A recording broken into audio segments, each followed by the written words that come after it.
Welcome to Healing Through Christ. I'm Danita. When we go through a divorce, sometimes we experience the two primary fears that humans have, and that is that we are not enough and that we are not loved.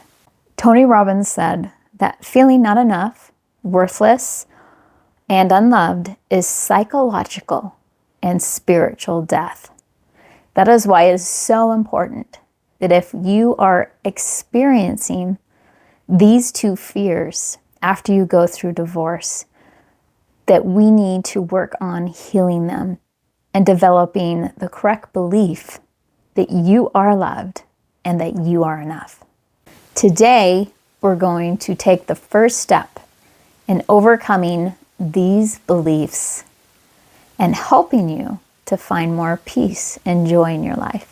Some of the symptoms that come from accepting the belief that you are not loved or that you are not enough is depression, anxiety, low self-esteem, guilt, shame, hopelessness, and powerlessness. So the first step in healing from these incorrect beliefs is to become aware of them. So today, we're going to do an awareness activity. So what I'd like you to do is pause the video. Go get your journal or some paper and pencil, and let's do some activities today. We have two to help us to start to overcome these beliefs and experience more joy and peace in our lives. Question 1 is, what is a desire of your heart that you just have not been able to accomplish? In this activity, I'm going to give you an example of identifying a belief that I have as I go through this activity so that you can kind of see how it works. So one of the desires of my heart is to have a healthy relationship with a man. So now let's go to question 2. It is, what belief about yourself might be holding you back from achieving this desire? So in my example, I want to have a healthy relationship with a man, but I have a belief that I have to be charitable. And charity to me used to be that I have to tolerate certain behaviors. This belief has caused me to remain in unhealthy relationships when I should have removed myself from them. Question number 3 is, how would your life be different if you did not have this belief? In my example, my life would be different because I would not get involved in relationships that I knew were not healthy for me. And this would allow me to be in relationships that were healthy for me. Because a lot of times those unhealthy relationships prevent you from experiencing and being involved in healthy relationships. As you answered those 3 questions, I hope you identified a belief that you may be struggling with a desire that you have. And that could be why you're not experiencing that desire, because you are struggling with a belief about yourself. So to help you understand how our beliefs are created and how they become stronger in our lives, I'm going to give you 2 analogies. So in a circus, the trainer goes and gets a baby elephant that has lost its mother. And what he does is he takes this baby elephant and he ties him up to a post. And this baby elephant tries and tries and tries to get away. And eventually it gives up, because it develops the belief that it's simply not strong enough to escape. So it conforms to this belief. And the sad thing is this elephant never changes this belief. He believes it even when it's not true. When that elephant has been trained and it develops the belief that they are not strong enough, the trainer can take a full-size elephant, put a rope around its neck or its foot, and it can go and tie it to a little tiny post that they just slightly pound into the ground, and the elephant won't even try to escape because it has created this belief when it was young that it is not strong enough. Even though the belief is not true, the elephant could yank it right out of the ground because of this creation of this belief, this anchor, this experience that this baby elephant had when it was a child. It now still holds on to this belief, and it impacts him for the rest of his life. That is what happens when we have experiences in our youth and bring them into our adulthood. And they become stronger as we go through life and our mind tries to prove that this belief is true. Just like when you go buy a new car and you're driving this new car and you seem to notice all the other cars just like yours, where before you never noticed that. That is how our brain works.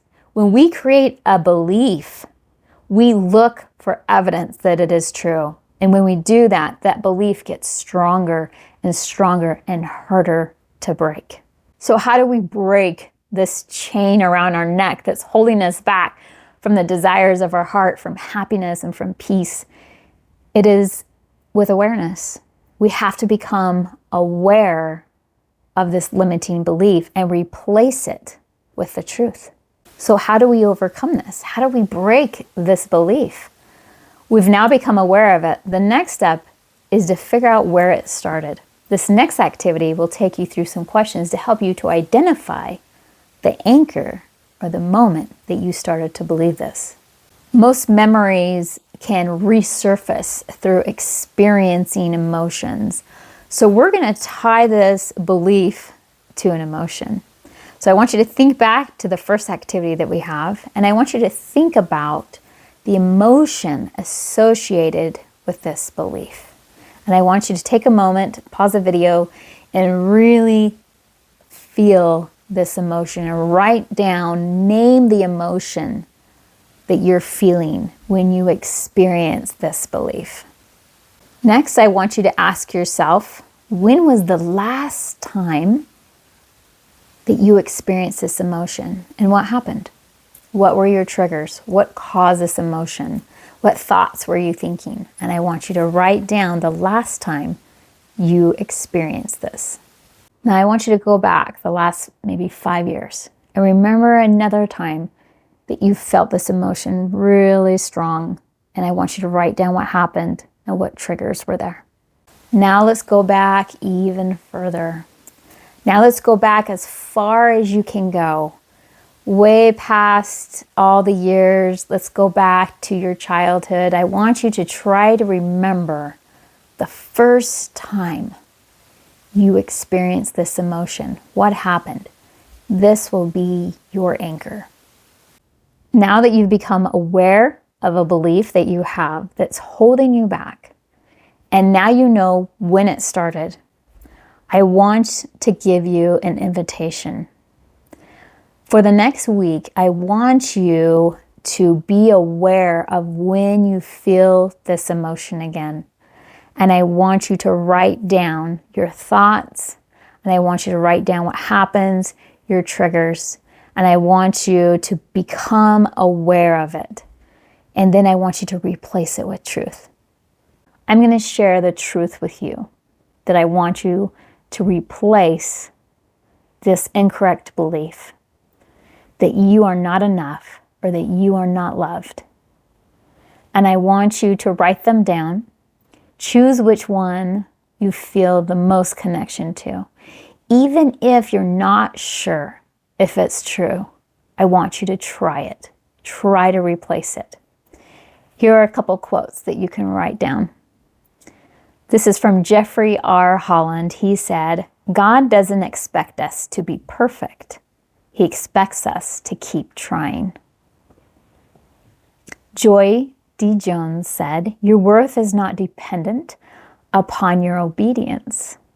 Your worth never changes. It is simply there." You matter to him. Dieter F. Uchtdorf said, "You matter to him. You are his child. He knows you. He loves you." Now, you may be struggling with believing that you are loved, or that you matter, or that you are enough to your Heavenly Father. But you can start by trying and hoping to believe it's true. And when you do this, you will experience and know if it's truth. Alma taught that, yea, even that ye would have so much faith as to even plant the word in your hearts, that you may try to experiment on its goodness. So when you are struggling, I want you to plant these words, these quotes, into your mind and experience its goodness and how it impacts you. And keep trying. Just experiment on this truth and see how it changes your emotions. See how it changes your feelings for good. I would love to hear about your experiences. So send me some comments and let me know how it goes.